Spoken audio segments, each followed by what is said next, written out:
Hai sobat kami, kalian pasti udah gak asing lagi sama pantai ini. Sebelum itu, kita simak iklan satu ini. Flight Schedule TV menampilkan jadwal penerbangan terupdate di seluruh bandara di dunia. Hubungi nomor di bawah ini untuk info lebih lanjut.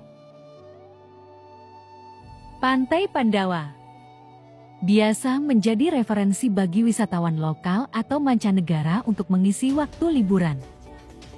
Hanya Rp8.000 saja, kalian sudah bisa menikmati suasana pantai yang indah dan tebing-tebing yang menjulang tinggi.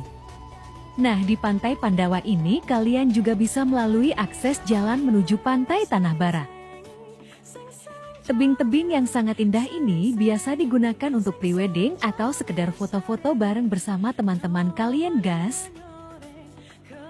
Jadi buat kalian yang liburan ke Bali, wajib banget nih berkunjung ke pantai ini.